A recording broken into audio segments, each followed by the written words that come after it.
Entonces esta vaina ya se acabó. Estamos entrando al último de los 5 módulos del curso. Como sabíamos desde el principio, este último módulo cubre únicamente el tema de grafos. Ya les había comentado, grafos, a diferencia de todo lo que hemos visto hasta el momento, no es una técnica algorítmica per se. Grafo es una estructura de datos. De hecho, es la estructura de datos conceptualmente más general, en el sentido de que yo prácticamente todo lo puedo representar como un grafo en alguna de sus variaciones. ¿Por qué lo vemos en este curso? Por dos motivos. Primero, muchos problemas computacionales y de soluciones ingenieriles se pueden modelar por medio de grafos. Y segundo, hay muchos algoritmos específicos para grafos, como nos vamos a dar cuenta, y todos esos algoritmos, precisamente por la importancia que los problemas tienen, están muy optimizados, y esos son los que vamos a, ver a lo largo de este módulo. Entonces, grafos y representaciones, BFS y DFS, cantidad mínima de saltos y ordenamiento topológico, es lo de la clase de hoy. Probablemente en algún curso ya se hayan topado con uno o varios de estos temas. Por ejemplo, inteligencia artificial y redes, ven algo de grafos, BFS y DFS. Investigación de operaciones, creo que ven algo de grafos. Por ejemplo, el problema del agente viajero normalmente se modela como un grafo dirigido. Y así, en alguna materia probablemente hayan visto algo de este tema. Lo de hoy es muy introductorio, son cosas relativamente sencillas y casi que igual que en los otros módulos vamos a empezar a ampliar la complejidad. Si alguien, que tiene buenos conocimientos de grafos, probablemente se vaya a aburrir en esta clase porque vamos a ver como lo básico. Entonces, conceptualmente podemos decir que un grafo no tiene sino dos componentes, nodos y aristas. ¿Qué son los nodos? También se conoce como vértices y son denotados usualmente como con la letra V de vértex. Entonces, nodo es lo que vamos a guardar dentro de esos grafos. Y el nodo puede ser cualquier cosa, personas, empresas, cédula, números, lo que sea, dependiendo del problema. Y lo otro que contiene un grafo son aristas, que son las conexiones entre los nodos. A esas aristas también se conocen como arcos y son denotados usualmente por la letra E. Entonces, en toda la literatura, ustedes siempre van a encontrar G igual a la tupla VE, queriendo decir vértices y arcos. Una arista conecta únicamente dos vértices, es decir, una arista E es la relación entre dos nodos, VI, V sub I y V sub J. Dependiendo de si se considera o no la dirección de esas aristas, hablaremos de grafos dirigidos o no dirigidos. Entonces, dirigidos es cuando nos importa la dirección. No dirigidos se puede interpretar de dos formas. O no nos interesa, o en todos los casos es bidireccional. Listo. Como notación vamos a decir que N es la cantidad de nodos y M la cantidad de aristas. Listo. Entonces, a diferencia de, que todo lo que hemos visto en este curso, en grafos, cuando hablamos de tamaño, no es un tamaño, escalar. Es vectorial en el sentido que es un vector con esas dos componentes. Cantidad de nodos y cantidad de aristas. ¿Preguntas hasta ahí? Listo. Ejemplos de grafos. Eso es un grafo. Tiene 4 nodos, 6 aristas. Es no dirigido. Vea que las aristas no tienen direccionalidad. Entonces, o simplemente nos interesa saber que están conectados y no nos interesa conocer la dirección, o es que siempre es bidireccional.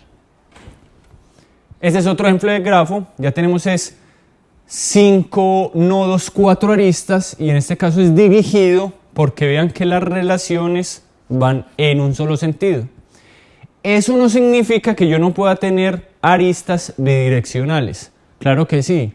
El asunto es si en el problema me interesa o no considerar esa dirección.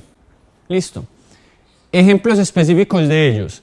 Si estamos hablando, no sé, de un contexto geográfico y los nodos son ciudades, pensaríamos que las aristas son las carreteras o las vías que unen esas ciudades y no tendría sentido que fuera unidireccional. O sea, que yo puedo ir de aquí a Itagüí, pero no puedo ir de Itagüí a acá. Entonces, en esos casos es un nodo no dirigido porque ¿cómo se dice? Se intuye que esas relaciones son bidireccionales. ¿En qué caso podría ser unidireccional? Por ejemplo, si son tareas y esas tareas tienen una secuencia de prerequisitos.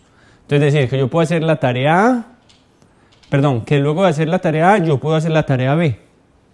Listo, entonces ahí hay una direccionalidad.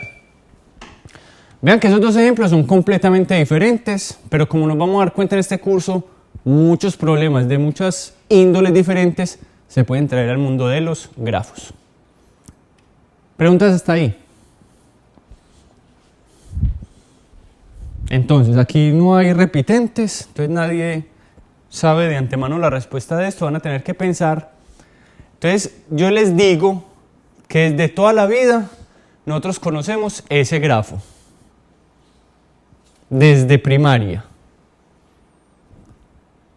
¿A alguien se le ocurre qué representa ese grafo?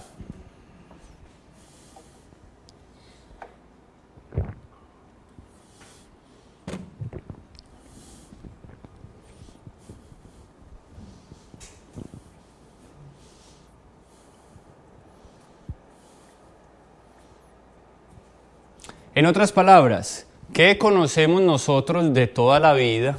Y con toda seguridad todos lo conocen, que tiene 12 elementos y que las colecciones entre esos 12 elementos son exactamente así. 13. Ah, sí, 13 elementos.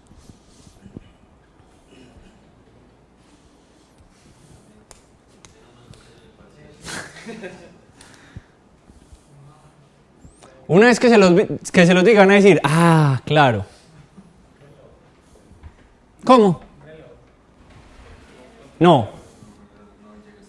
Pues un reloj podría, bueno, no sé cuál sería el 13º elemento, pero mire las conexiones entre los elementos. Con todos no.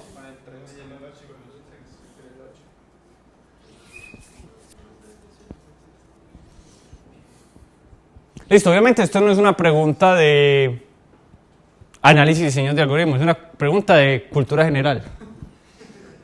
¿Sabes? Eso no vas a ni el parcial, tranquilos.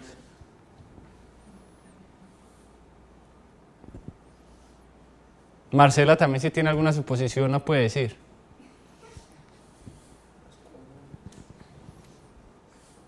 ¿Cuáles comunas? Bueno, yo no sé si todo mundo, si sea de conocimiento general de todo mundo, cuáles son las comunas de Medellín y cómo están conectadas. Yo no las conozco.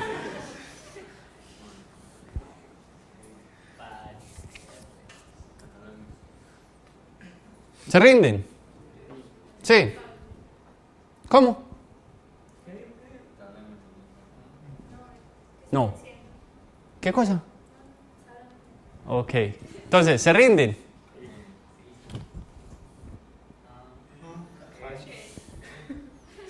Mapa político de Sudamérica. Entonces el 1 es Brasil. Tiene 13 países. El Brasil conecta con todo el mundo excepto con Ecuador y con Chile. Esa era la clave para descifrar.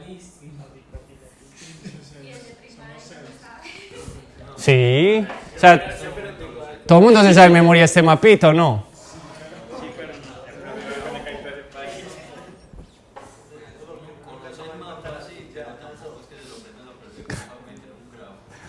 Bueno, en todo caso en 4 semestres nunca nadie lo ha adivinado. Que lo hubiera hecho más o menos como la forma de Sudamérica. Bueno, lo voy a hacer para el próximo semestre. Pues es que de hecho sí tiene más o menos la forma. O sea, si usted, más o menos, si usted pone esos nodos en el centro de cada país, pues en el centro de masa de cada país, da más o menos eso, más o menos. Sí, ¿cómo que no? O sea, vea, Este es Brasil. Y empieza a repartir los otros. En fin, eso no es lo que estamos discutiendo. Entonces, dependiendo del problema, podemos o no considerar aristas paralelas igual que aristas circulares. ¿Qué significaría una arista paralela? Que entre dos nodos yo puedo considerar más de una arista. Volvemos al ejemplo geográfico. Si yo tengo dos puntos, dos ciudades, puede que cada arista represente las vías de acceso entre una ciudad y otra. Y por tanto, dependiendo del problema, puede que esas vías tengan información adicional, como por ejemplo, costos o distancias. Que si yo voy de Itagüí a Bello, me puedo ir por tal parte y son tantos kilómetros. O me puedo ir por tal parte y son tantos kilómetros. O me puedo ir por tal parte y son tantos kilómetros. Por ejemplo. Y pueden o no haber aristas circulares. Entonces, en algún otro problema, por ejemplo, otra vez, problemas de producción, puede que una tarea, no sé, pueda hacerse justo después de hacer ella misma. ¿Listo? Entonces, ¿esto puede existir en un grafo? Sí. ¿Lo usaremos? Pues depende del problema que estemos atacando. Para hacernos una idea de la magnitud de los problemas que vamos a atacar, pensemos. Si yo tengo un grafo no dirigido, entonces no me interesa la dirección, solamente si tiene conexión o no. No tiene ni aristas paralelas ni circulares. ¿Cuál es el número máximo de aristas que puede haber? Si es no dirigido y no tiene ni aristas paralelas ni circulares. N a la n no, mucho menos que eso. ¿Por qué la pregunta dice que no tenga aristas paralelas? Porque es que si tuviera aristas paralelas la respuesta sería infinito, porque yo podría tener infinitas aristas paralelas. Más que eso. ¿Cómo? Exactamente, que es todas las parejas que pueden haber de nodos.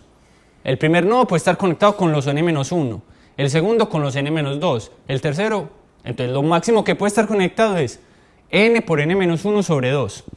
Y si consideráramos aristas circulares, más n, que eso da n por n más 1 sobre 2. Listo. Si lo quieren ver matricialmente, sería una matriz de n por n. Listo. Entonces, si no considero aristas circulares, la diagonal no la considero. Y tendría todo esto. Listo. Y si considero aristas circulares a esto, que es todas las parejas, que es n por n menos 1 sobre 2, le sumo estas n relaciones, que sería considerar esto. Listo. Eso sí es no dirigido. Y si fuera dirigido y no hay ni paralelas ni circulares.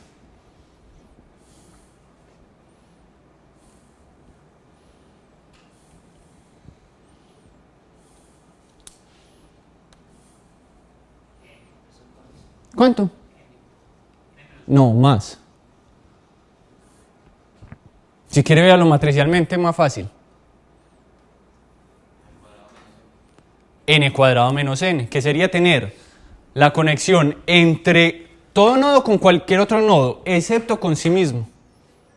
Entonces eso es n cuadrado menos la diagonal, n cuadrado menos n, que es lo mismo que decir n por n menos 1. Y si consideramos aristas circulares, sería la matriz completa. Entonces sería n cuadrado. Listo. Aquí básicamente, ¿qué estamos analizando? La relación entre aristas, perdón, entre nodos y aristas. Entonces estamos viendo que básicamente la relación puede llegar a ser cuadrática. Si yo tengo n nodos y no considero aristas paralelas, puedo tener hasta n cuadrado aristas. Listo. ¿Preguntas hasta ahí? Esto, como les digo, aquí no estamos resolviendo ningún problema, simplemente estamos dimensionando qué tan grandes pueden llegar a ser. Entonces, ¿para qué estudiar grafos? La respuesta contundente es: los grafos están en todas partes. Muchos problemas se pueden modelar como grafo. Entonces, una malla curricular. No me saquen un ojo, esa está desactualizada, pero esa es la de sistemas supuestamente. Una malla curricular se puede ver como un grafo. Los nodos son asignaturas, las aristas son relaciones de prerequisitos. Listo. Entonces, un problema, yo no sé, que a alguien se le podría ocurrir. ¿En qué semestre como mínimo yo puedo ver tal asignatura? Sería casi como mirar la estructura de prerequisitos y contar hacia atrás cuál es el camino más corto que hay hasta el semestre 1. Porque puede que hayan varios caminos, porque en realidad los prerequisitos es cualquier cosa con cualquier cosa. Listo. ¿Qué más puede ser un grafo? Un organigrama de una empresa, de lo que sea. Listo. Esto se podría representar como un grafo. ¿Qué más? Digamos que un modelo muy directo. Una red de transporte. Los nodos son puntos geográficos. Las aristas son las vías que unen esos puntos. Listo. Esto tiene que ver mucho con lo que les decía de investigación de operaciones, porque digamos que uno de los ejemplos típicos es el problema del agente viajero, que precisamente las ciudades son los nodos y las aristas son las vías entre las que él se puede mover. Otro ejemplo típico, la arquitectura de la web. Básicamente nosotros ¿qué tenemos? Servidores. Los servidores alojan recursos. ¿Y cómo se conectan esos servidores? Pues por cables. Listo. Problemas típicos de redes. Ustedes lo debieron haber visto en redes. Enrutamiento. ¿Cómo llego yo de una máquina 1 a una máquina 2? Listo. Hay una cantidad m de enrutadores entre nosotros. Un enrutador precisamente lo que hace es buscar la ruta mínima entre ese equipo 1 y el equipo 2. Redes sociales, la misma cosa. ¿Qué son los nodos? Personas. ¿Qué son las aristas? Las relaciones de amistad, te sigo, cualquiera de esas cosas. Representación de grafos. Entonces, básicamente, vamos a hablar aquí de dos representaciones. No significa que no hayan más, sino que estas son las más conocidas y para las cuales la mayoría de los problemas están modelados. Entonces, yo puedo definir una matriz de adyacencia o una lista de adyacencia. Entonces, vean este grafo. Es un grafo no dirigido de 5 nodos y 7 aristas. Listo. ¿Cómo represento yo este grafo con una matriz de adyacencia? Pues es tan sencillo, como es una matriz de n por n, listo. Como es no dirigido, será una matriz simétrica. Si fuera dirigido, pues entonces habría una, o sea, no sería simétrica. Y dependiendo del problema, puede que a mí me interese saber simplemente si están conectados o no, o información adicional. ¿Qué sería esa información adicional? Por ejemplo, ¿cuánto me cuesta ir de 1 a 2? Entonces aquí en vez de colocar este booleano 0, 1 diciendo que están conectados, no, diría, puedo ir de 1 a 2 y me cuesta tanto. No puedo ir de 1 a 3 y por eso pongo 0. Listo. Entonces yo puedo representar un grafo simplemente como una matriz de n por n. O yo la puedo representar como una lista de adyacencias. ¿Cómo es una lista de adyacencias? Todo el mundo conoce la estructura de datos, lista enlazada. ¿Sí o qué? Y todo el mundo conoce un arreglo. Entonces yo básicamente tendría un arreglo de nodos. Y en cada nodo yo tendría una lista enlazada que contiene los nodos con los cuales yo tengo una arista. Entonces, por ejemplo, el nodo 1 tiene una arista hacia 2 y una arista hacia 5. Véala acá. El nodo 2 tiene una arista hacia 1 y una arista hacia 5. Listo. Precisamente aquí está hacia 1, hacia 5, hacia 3 y hacia 4. El nodo 3 tiene una arista hacia 2 y hacia 4. Y así sucesivamente. Entonces, ¿cuál de las dos representaciones es mejor? Dependerá del problema. Listo. ¿De qué dependerá exactamente? De qué tan densamente poblado esté ese grafo. Listo. Si está muy pobremente poblado, no tiene sentido de que yo me gaste n cuadrado de espacio para contar muy poquitas conexiones. O sea, esa matriz estaría llena de ceros. Es desperdiciar memoria. Entonces, en esos casos es mejor una lista de adyacencia. Porque cuántas, o sea, ¿de qué tamaño será el arreglo? De n, eso sí no tengo cómo ahorrarlo. Pero las listas solamente se utilizarán si son necesarias. Listo. Entonces, en aquel el tamaño es n cuadrado y en este será n más m. Entonces, dependiendo de la relación entre n más m y n cuadrado, es que en teoría yo debería escoger una o la otra. Listo. Ventajas y desventajas. Entonces, aquella es muy fácil manipularla. Si yo necesito saber conexión entre dos puntos, es tan sencillo como ir a m sub i sub j. Listo. En cambio, en esta yo tendría que ir a la posición i del arreglo y dentro de la posición i buscar si el elemento está en la lista correspondiente. Entonces, no es que no se pueda hacer, sino que no es tan directo como hacer una indexación allí. Ventaja aquel. Desventaja. Mantener la estructura dinámicamente. Me refiero, si usted va a borrar aquí una conexión, es tan sencillo como borrar este elemento de la lista. Y ya. Si usted va a borrar allí una conexión, básicamente, si va a borrar una conexión, borra este.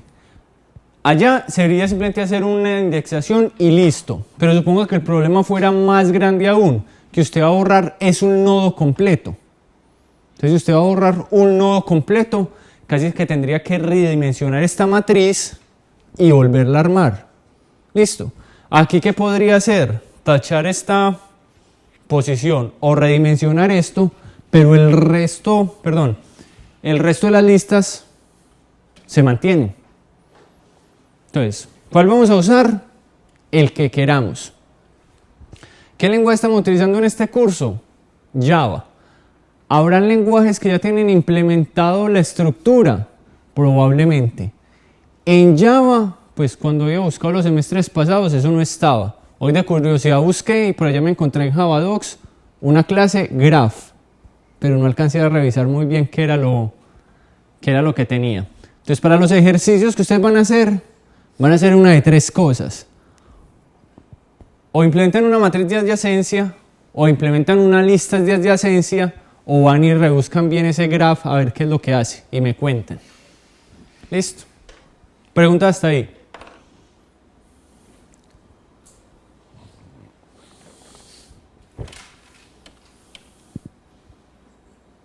Listo. Para yo no hablar tanto, papel y lápiz. Y ese grafo de ahí, representación como matriz de adyacencia y como lista de adyacencia.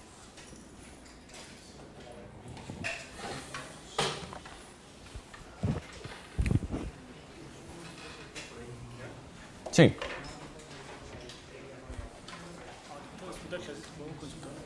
Sí.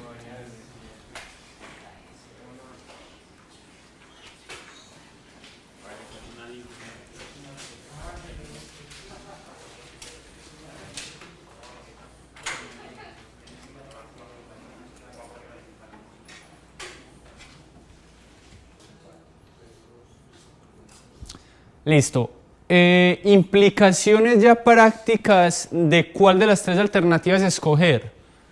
Como vamos a ver, los algoritmos que vamos a implementar tienen ciertas operaciones. Entonces ustedes cuando vayan a programarlo, sopesen con cuál de las alternativas esas operaciones son más fáciles de hacer. Me explico. Hay algoritmos que borran nodos, hay algoritmos que borran aristas. Hay algoritmos que agregan información y así. Entonces ustedes ven por cada alternativa que es lo más fácil de hacer en cada caso. Listo. El 6 en la lista es igual. Usted tendría el índice 6 que tiene una lista enlazada con el elemento 6. O sea, así.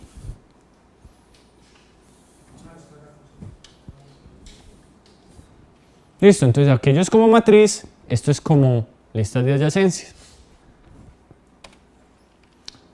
Listo. Primer problema que vamos a trabajar con grafos, búsqueda en grafos. Entonces, ¿qué es búsqueda en un grafo? Recorrer los nodos del grafo buscando un elemento específico. Entonces, ¿para qué me puede servir buscar o recorrer un grafo? Uno es verificar conectividad de una red, sea física o sea virtual. Nuevamente, el ejemplo de las redes de computadores. Listo. Yo podría tener, por decir alguna cosa, Universidad Nacional, nodos, todos los equipos de cómputo que están en la Universidad Nacional, entiéndase, computadores, servidores, impresoras, lo que sea. Aristas, ¿cómo están conectados esos nodos? Entonces, todos vamos a un hub y el hub no sé qué, o todos vamos a un enrutador y el enrutador no sé qué, o tenemos un cable directo entre dos computadores, o esa impresora no está conectada, no está en la red, sino que nada más está conectada a un computador. Entonces, todas esas relaciones yo las podría modelar mediante un grafo. Y yo podría hacer un recorrido en grafo para verificar esa conectividad. ¿Qué significa verificar conectividad? Si yo puedo acceder a cualquier nodo I desde cualquier nodo J. Listo. Entonces, si yo estoy en una red, a mí me interesa si yo puedo, desde un punto de partida, alcanzar a cualquier otro nodo. ¿Para qué más? Para determinar caminos entre nodos. Y ese determinar caminos puede ser varias cosas. Saber si existe o no, o sea, eso que acaba de decir, saber si puedo llegar o no, o si hay varios caminos, ¿cuál es el más corto? Entonces vuelvo al ejemplo del enrutamiento. Si yo tengo dos equipos y me quiero comunicar entre el A y B, pues me interesaría conocer la cantidad mínima de nodos por las que yo tengo que pasar para llegar a ese otro equipo. Otro, formular planes de acción para resolver problemas. Por ejemplo, resolver un sudoku. Entonces, si se acuerdan por allá de la clase, del módulo de búsqueda exhaustiva, vimos uno de los problemas que era sudoku. Resulta que ese problema, un laberinto y otros problemas se pueden modelar como un grafo. ¿Cómo se podrían modelar? Pues en el caso de un sudoku, la matriz como tal es un grafo. Las adyacencias son las aristas y los nodos son las posiciones. Listo. Entonces, ¿cómo podría yo modelar eso como un grafo? Saber qué valores le doy a esos nodos para que cuando yo haga cierto recorrido en el grafo y ciertas operaciones me dé lo que tiene que dar. En el caso de un laberinto, si ese laberinto está, digamos que dibujado como una matriz donde hay bloquecitos que están, pues casillas que están bloqueadas, la adyacencia serían las aristas y el recorrido en el grafo me serviría a mí para saber si puedo encontrar, dado un punto de inicio, la salida. Y si hay múltiples caminos, ¿cuál sería el más cortico? Calcular los grados de separación de dos nodos. Entonces el experimento ese típico de la red social. Si yo tengo un montón de gente conectada con otro montón de gente, si yo cojo dos puntos, dos nodos aleatorios cualesquiera, si es verdad o no que máximo esos dos nodos están separados por otros 6 nodos. Listo, eso fácilmente yo lo podría calcular con una búsqueda en grafos. Listo. ¿Cómo sería un algoritmo genérico de búsqueda? Entonces, antes pensemos que ese algoritmo genérico debe cumplir dos objetivos.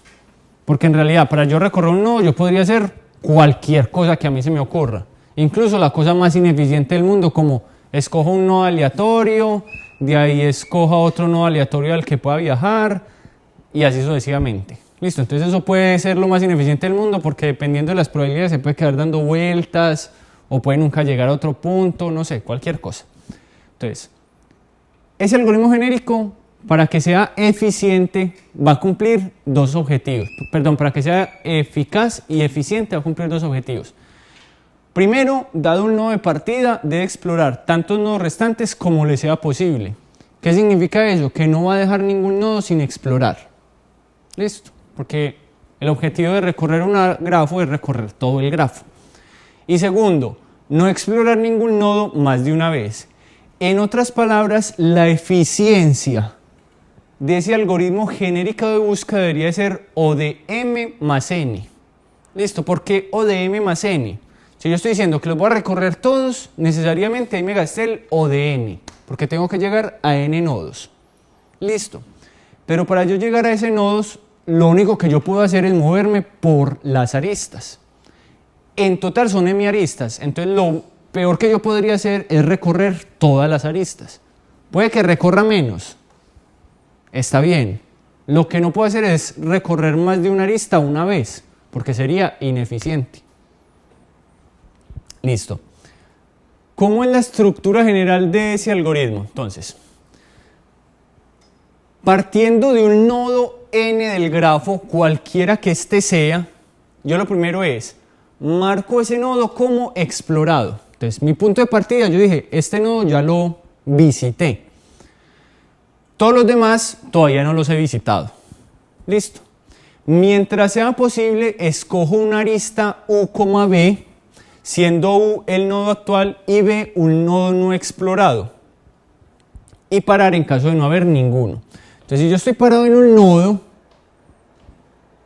ese nodo tendrá aristas. Listo. Ahí que está diciendo básicamente, escojo una arista. No me está diciendo cómo. Simplemente me dice, escoja uno. Siempre y cuando esa arista que voy a escoger me lleve a un nodo al que no haya ido antes. Listo. Y paro en caso de no haber ninguno. O sea, si yo llegué a un nodo para el cual todos los otros nodos a los que puedo ir ya fui, entonces no voy. Pues no vuelvo a ir porque ya fui. Listo. Y cuando sí puedo ir, hago B igual a explorado y continúo el proceso. Listo. Eso funciona tanto para grafos dirigidos como no dirigidos. ¿Preguntas? Pero si yo no puedo repetir ningún nodo, la cantidad de aristas máxima que podría recorrer no sería como n-1. Porque... No. Vea, le pongo este grafo. Uno muy sencillito. Si usted parte de acá, ¿usted qué haría? Va a uno, va a otro, va al otro. ¿Cuánto recorrió en total? Los 4. ¿Cuántas aristas recorrió como máximo? Las 3 que habían. Puede que hubieran más. Y entonces esta, o sea, si ya fue por acá y ya fue por acá, pues no iría acá. Pero lo que sí podría hacer es ir a esta y después a esta. Entonces ahí la que ya no recorrería es esta. Pero es que usted me dijo que el máximo sería m-1.